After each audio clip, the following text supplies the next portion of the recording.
Assalamualaikum warahmatullahi wabarakatuh. Perkenalkan, nama saya Muhammad Ali Fahriza dari Prodi D4 Teknik Elektro.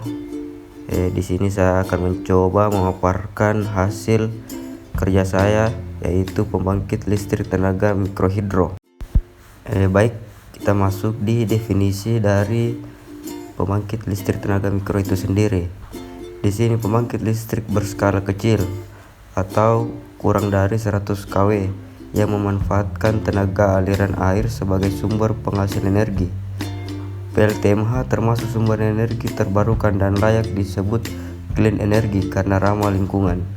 Tenaga air berasal dari aliran sungai kecil atau danau yang dibendung dan kemudian dari ketinggian tertentu dan memiliki debit yang sesuai akan menggerakkan turbin yang dihubungkan dengan generator listrik. Semakin tinggi jatuhan air, maka semakin besar energi potensial air yang dapat diubah menjadi energi listrik. Lanjut di prinsip PLTMH. Di sini prinsip dari PLTMH yaitu memanfaatkan beda ketinggian dalam jumlah debit air per detik yang ada pada aliran sungai, irigasi, sungai atau air terjun. Aliran air ini akan memutar poros turbin sehingga menghasilkan energi mekanik. Energi ini selanjutnya menggerakkan generator dan generator menghasilkan listrik. Sebuah skema mikrohidro memerlukan dua hal, yaitu debit air dan ketinggian jatuh atau heat untuk menghasilkan tenaga yang dapat dimanfaatkan. Hal ini adalah sebuah sistem konversi energi dari bentuk ketinggian dan aliran energi potensial ke dalam bentuk energi mekanik dan energi listrik.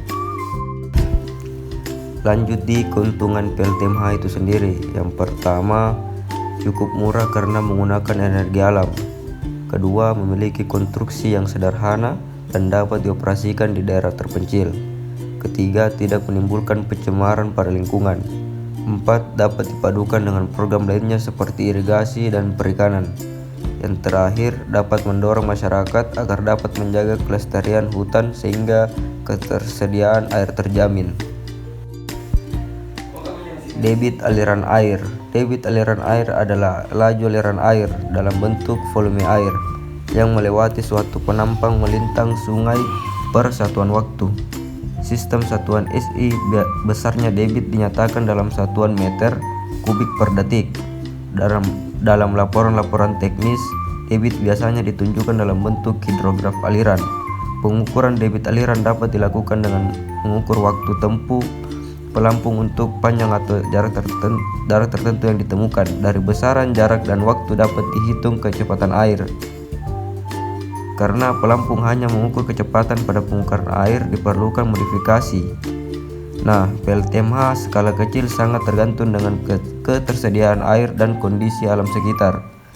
Untuk itu, perkiraan debit air dan maksimum sangat penting dalam suatu perencanaan. Baik, kita lanjut di turbin air. Turbin air adalah turbin yang menggunakan air sebagai fluida kerja. Air mengalir dari tempat yang lebih tinggi menuju tempat yang lebih rendah. Dalam proses aliran di dalam pipa, energi potensial berangsur-angsur berubah menjadi energi kinetik. Di dalam turbin, energi kinetik air diubah menjadi energi mekanis, di mana air akan memutar roda turbin yang ditransmisikan pada generator untuk menghasilkan energi listrik. Turbin air dibedakan dalam dua golongan, yaitu yang pertama turbin impuls. Di sini turbin impuls merupakan turbin air yang memiliki tekanan yang sama pada setiap sudut gerakannya atau runner. Energi potensial air diubah menjadi energi kinetik pada nozzle. Air yang keluar dari nozzle mempunyai kecepatan tinggi membentur sudut turbin. Setelah membentur sudut arah yang kecepatan aliran berubah sehingga terjadi perubahan momentum atau impuls. Akibatnya roda turbin akan berputar. Turbin impuls adalah turbin tekanan sama karena aliran air yang keluar dari nozzle tekanannya adalah sama dengan tekanan atmosfer sekitarnya. Semua energi tinggi tempat dan tekanan ketika masuk ke sudut jalan turbin diubah 8 menjadi energi kecepatan. Contohnya seperti turbin Pelton, turbin turbo, dan turbin crossflow. Yang kedua itu turbin reaksi. Turbin reaksi mempunyai profil khusus yang menyebabkan terjadinya penurunan tekanan air selama melalui sudu.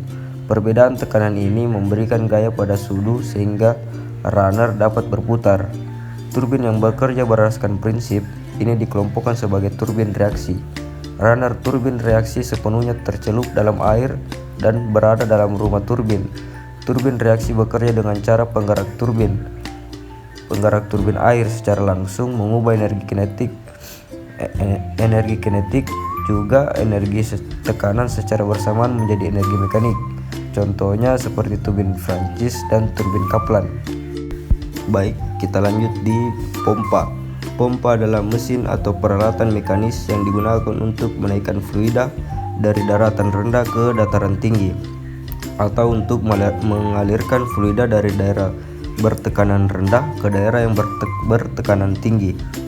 Hal ini dicapai dengan membuat suatu tekanan yang rendah pada sisi masuk atau suction dan tekanan yang tinggi pada sisi keluar atau discharge dari pompa. Pada prinsipnya, pompa mengubah energi mekanik motor menjadi energi aliran fluida.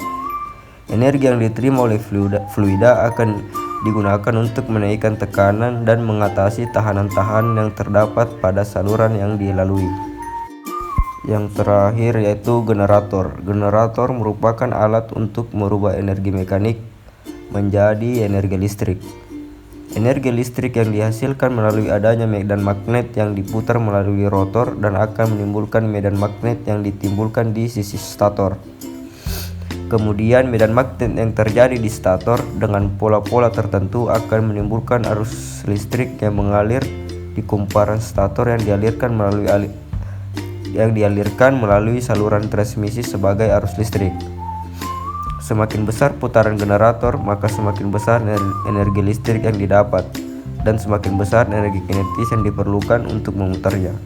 Beban yang terpasang merupakan beban listrik yang digunakan sebagai media penerangan. Generator merupakan salah satu mesin listrik untuk mengubah energi gerak atau mekanik menjadi energi listrik. Generator terdiri atas dua bagian, yaitu kumparan jangkar dan kumparan medan yang ditempatkan pada stator dan rotor.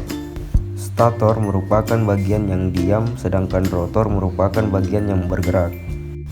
Baik, mungkin itu saja yang dapat saya sampaikan dalam presentasi kali ini. Kurang dan lebihnya mohon dimaafkan. Akhir kata, wabillahi taufiq wal hidayah. Wassalamualaikum warahmatullahi wabarakatuh.